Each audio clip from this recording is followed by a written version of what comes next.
Dahil nabanggit ni Leon ang tungkol sa Dragon Mark, unawain muna natin kung ano ito. Ang Dragon Mark ay isang uri ng pantulong na mahika na ginagamit ng mga dragon na magkapareha upang mapanatili ang katapatan sa isa't isa at dagdagan ang kanilang atraksyon. Karaniwan ay hindi ito agad napapansin, pero kapag namimiss ang kapareha, nagiging mapusyaw na lila ang kulay nito. Kapag nagiging magkadikit ang katawan ng magkapareha, nagiging malalim na lila ang Dragon Mark. Kapag mas tumitindi ang pisikal na ugnayan nila, ang malalim na lilang Dragon Mark ay patuloy na naglalabas ng maliwanag na liwanag. Sa panahong ito, sinubukan ni Leon ang maraming paraan at nagbasa ng maraming libro sa library, pero hindi pa rin niya mahanap ang dahilan ng pagkaubos ng kanyang mahika. Noon niya naalala na parang hindi niya kailanman isinama sa pag-iisip ang sarili niyang pisikal na kalagayan. Naisip niya kung posible bang ang Dragon Mark sa loob ng kanyang katawan ang nakaapekto sa kanyang mahika. Kaya bumalik siya sa banyo ng kanyang silid, hinubad ang kanyang pangitaas. At pinatawag ang Dragon Mark sa kanyang dibdib. Yumuko siya at marahang hinaplos ang Dragon Mark habang tahimik na nagsasalita sa sarili. Noong una, parang pinahihirapan lang ako ni Ross Vice gamit ang Dragon Mark. Kung alam lang niya na kaya palang kunin ng Dragon Mark ang aking mahikang lakas, matagal na sana niya akong inasar gamit ito. Nagpa siya si Leon na pakawalan ng mahika sa loob ng kanyang katawan upang subukan kung sisipsipin ito ng Dragon Mark. Subukan ko nga, ipinihit niya ang kanyang mga mata at dahan daw ang ginabayan ng mahika sa loob ng kanyang katawan. Bahagyang yumuko si Leon at mariing kinuyam ang kanyang mga kamao. Hindi nagtagal, maraming asul na kidlat ang lumitaw sa paligid ng kanyang katawan. Ito ang mahika ng elemento ng kidlat ni Leon. Mahigpit na bumalat ang mga kidlat sa kanyang katawan at naglabas ng malalakas na tunog. Para bang naghihintay ang mga ito ng kanyang utos. Tahimik na sinabi ni Leon sa kanyang sarili na ang mahika ay dumadaloy mula sa kanyang mga palad, papunta sa mga braso, balikat, at sa huli ay sa dibdib. Ramdam niya ang enerhiyang mahikal mula sa kanyang ulo, balikat, at mga kamay na papalapit sa kanyang dibdib sa pamamagitan ng mga daluyan ng mahika sa loob ng kanyang katawan. Ngunit sa mismong sandaling pumasok ang mahikal na enerhiya sa dibdib ni Leon, bigla itong nawala, na para bang may isang bagay sa loob ng kanyang katawan ang agad na sumipsip dito. Naglabas ng bahagyang kidlat ang Dragon Mark, na tila nagpapatunay na hindi nito tuluyang inubos ang mahika ni Leon. Nang mapansin ang nangyayari sa loob ng kanyang katawan, bahagyang kumunat ang noo ni Leon. Yumuko siya, at tumingin sa Dragon Mark habang marahang binibigkas ang kanyang pagsusuri. Tama nga, nawawala agad ang mahika ko sa sandaling damaloy ito sa aking dibdib. Pero kakaiba, maliit na bahagi lang ang sinipsip ng Dragon Mark. May iba pang bagay na mas malaki ang kumukuha ng aking mahika. Tungkol naman sa mga daluyan ng mahika, may kaunting kaalaman na dapat malaman ng lahat. Pagkatapos ng pagsisimula sa mahikal na kamalayan, ang sinumang gumagamit ng mahika ay maaaring mag-imbak ng pinong mahikal na lakas sa loob ng sarili nilang mga daluyan ng mahika sa pamamagitan ng paulit-ulit na pag-ikot nito, kaya madali itong magagamit kapag kailangan. Ang mga daluyan ng mahika ng isang gumagamit ng mahika ay nakakalat sa buong katawan.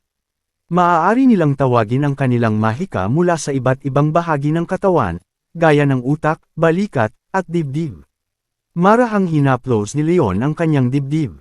Batay sa ginawa niyang pagsubok kanina, nakabuo siya ng ganitong conclusion, may isang bagay sa loob ko ang nagnanakaw ng mahikal na lakas na dumadaloy sa aking mga daluyan ng mahika. Dahil dito, hindi ko magamit ang mga daluyan upang mag-imbak ng mahika, kaya nagmumukhang para bang ubos na ang aking lakas. Pero ang tanong, kailan lumitaw sa katawan ko ang magnanakaw na ito ng aking mahika? Bakit nito sinisipsip ang aking lakas? Kita sa mukha ni Leon ang pagkalito. Itinaas niya ang kanyang kamay at kinamot ang kanyang buhok, halatang naiinis sa resulta. Batay sa maliit na eksperimento kanina, alam na niya ang dahilan ng pagkaubos ng kanyang mahika.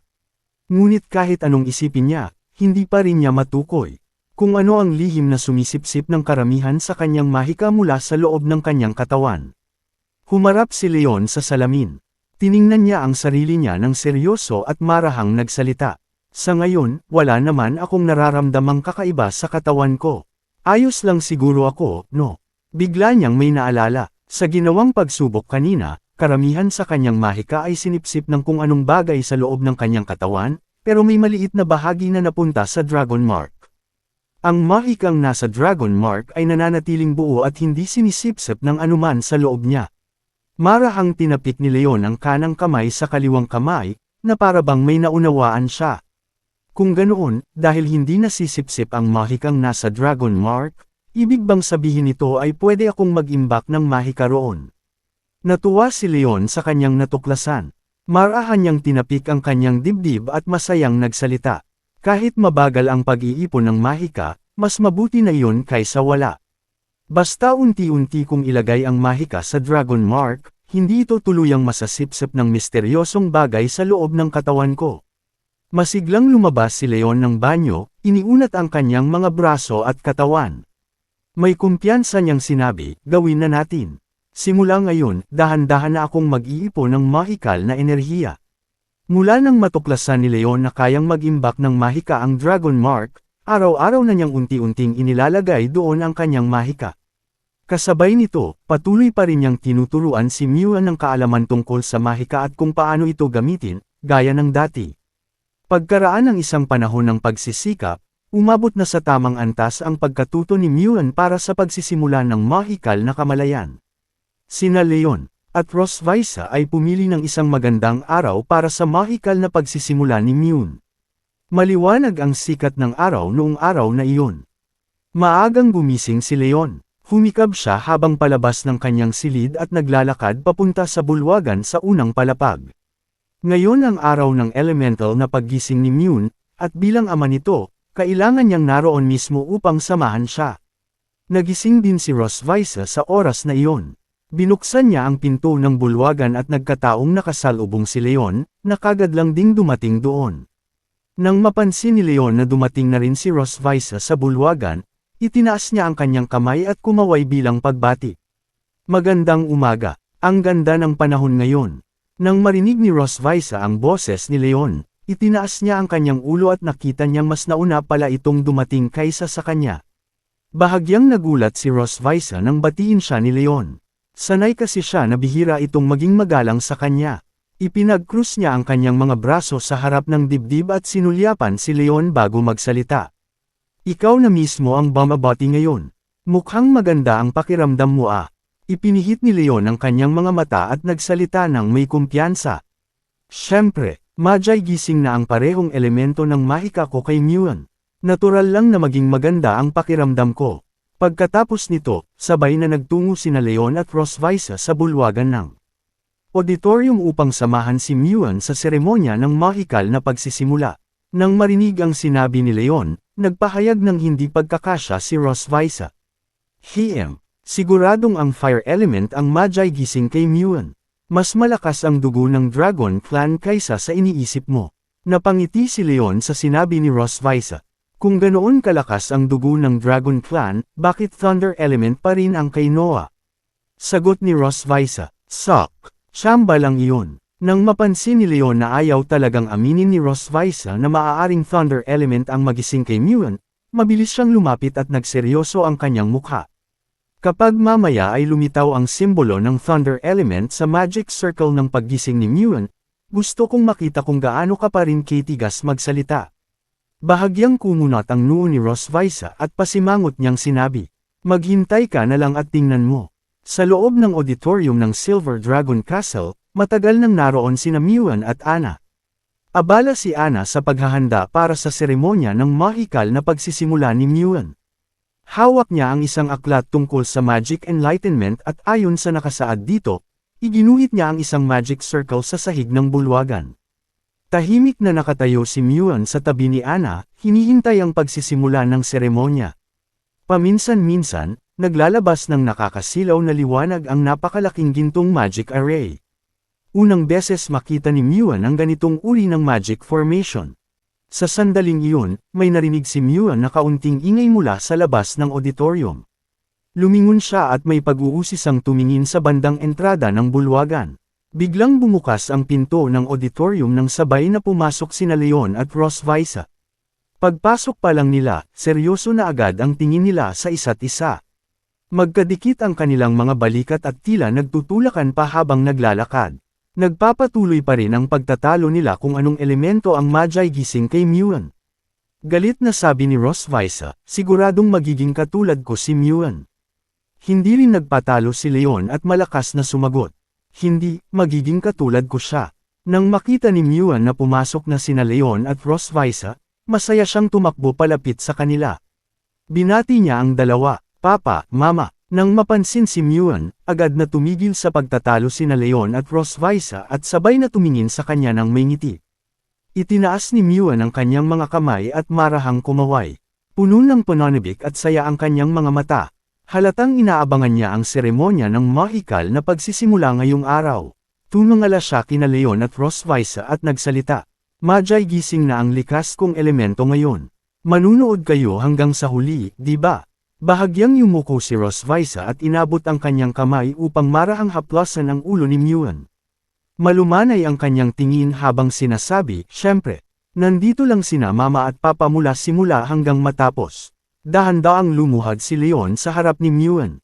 Inabot niya ang kanyang mga kamay at marahang tinapik ang mga balikat nito bilang pampalakas ng loob. Huwag kang kabahan. Mag-relax ka lang. Gawin mo lang ang itinuro sa'yo ni Papa. Bahagyang tumango si Muan at may kumpiyansang sumagot. Sa oras na iyon, tapos na ni Ana ang pagguhit ng Magic Circle. Maingat niyang sinuri ito pati ang mga oras sayon na nakapaloob dito ng ilang ulit upang masigurong walang problema. Pagkatapos, humarap siya kina Leon at Rosvisa at magalang na yumuko. Ipinabatid niya ang kalagayan ng Magic Circle. Your Majesty, Royal Highness, handa na ang awakening Magic Circle ni Her Highness Muan. Maari nang simula ng seremonya anumang oras. Marahang tinapik ni Rosvisa ang likod ni Muan bilang senadoryas na maaari na siyang lumapit. Sinabi niya, sige na. Nandito lang kami ng papa mo. Marahang kinuyam ni Leon ang kanyang kamao at nagbigay suporta.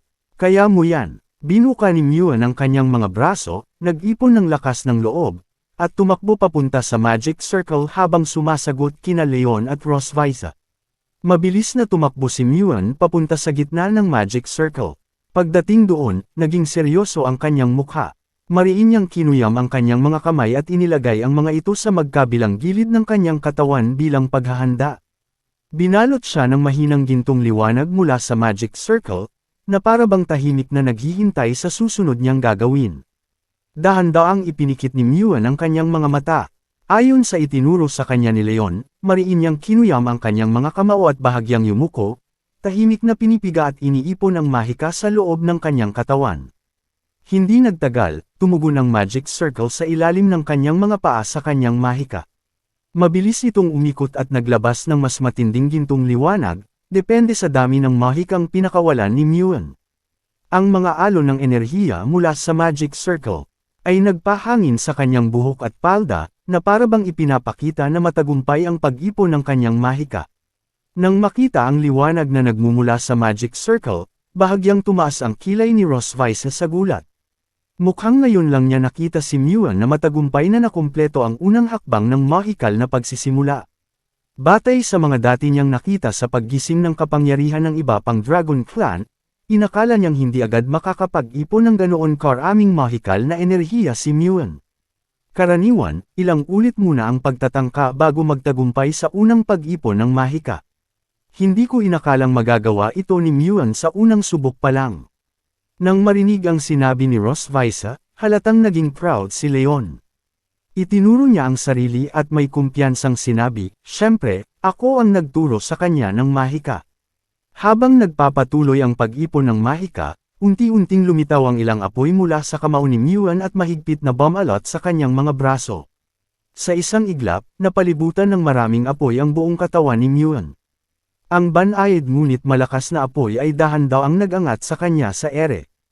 Ang kulay ng Magic Circle sa ilalim ng kanyang mga paa ay agad na nagbago mula ginto patungong kahel na pula. Dahil sa pag-ugnay ng Magic Circle at ng kanyang mahika, marami ring apoy ang lumabas mula sa Magic Circle at mabilis na lumipad patungo kay Muan. Nang makita ang napakaraming apoy sa paligid ni Muan, labis na natuwa si Rosvisa. Ibig sabihin nito ay nagising kay Muan ang kaparehong elemento ng mahika sa kanya. Masigla niyang sinabi, apoy. Nagising niya ang mahika ng fire element. Bahagyang lumaki ang mga mata ni Leon at hindi siya makapaniwala sa kanyang nakita. Paano nangyari iyon? Hindi niya inasahan na hindi thunder element ang Magi gising kay Muan. Dahil dito, bahagya siyang nakaramdam ng pagkadismaya. Samantala, nagpakita si Rosvisa ng mayabang na ngiti. Sa resulta pa lang, malinaw na siya ang nanalo sa pagtatalo nila sa pagkakataong ito. Hindi niya napigil ang matawa nang maalala kung gaano kasigurado si Leon kanina na thunder element ang Magi gising kay Muan. Lumingon siya kay Leon at pabirong inasar ito. Bakit hindi ka nakangiti, Leon? Sige na, ngumiti ka naman.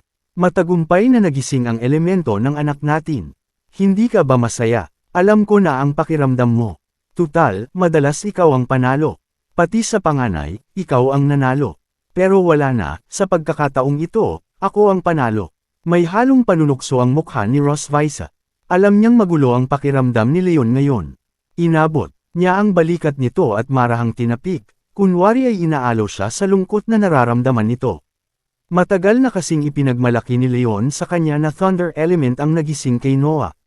Ngayon na fire element naman ang nagising kay Muan, nagkaroon din siya ng pagkakataong asarin si Leon kahit minsan. Pero hindi gaanong nalungkot si Leon gaya ng inaasahan ni Rosvisa. Sa halip, bahagya siyang ngumiti. Tumalbog ang liwanag ng apoy sa kanyang mga mata, na para bang may natitira pa rin siyang pag-asa tungkol sa seremonya ng mahikal na paggising ni Muan. Tiningnan niya ng seryoso si Muan at ang magic circle at marahang nagsalita. Hindi pa tapos. Nagtaka si Rosvisa sa sinabi ni Leon. Ano, hindi pa ba? Hindi ba't malinaw na ang simbolo ng fire element dyan? Akala niya ay hindi lang nakita ng maayos ni Leon ang mga apoy sa magic circle at ang simbolo ng fire element sa gitna nito. Para sa kanya, malinaw na fire element ang nagising kay Muan at imposible nang may iba pang elemento na lalabas. Ngunit, itinuro ni Leon ang magic circle at nagpakita ng kumpiyansang ngiti. Hindi pa tapos ang paggising. Lumingon si Rosvisa kay Muan nang may pagtataka. Sa sandaling iyon, patuloy pa ring umaalab ang mga apoy sa paligid ni Muan at mahigpit siyang binabalot. Ngunit unti-unti, may ilang asul na kidlat na lumitaw sa gitna ng naglalagablab na apoy. Ilang beses itong kumislap at naglabas ng mahinang liwanag sa loob ng kahel-pulang apoy. Kahit hindi nito tuluyang natakpan ang mga apoy, sapat na iyon para patunayan na bukod sa fire element, may isa pang elementong nagising kay Muan. Bahagyang lumaki ang mga mata ni Rosvisa sa labis na pagkagulat. Hindi ito pwede, ito ay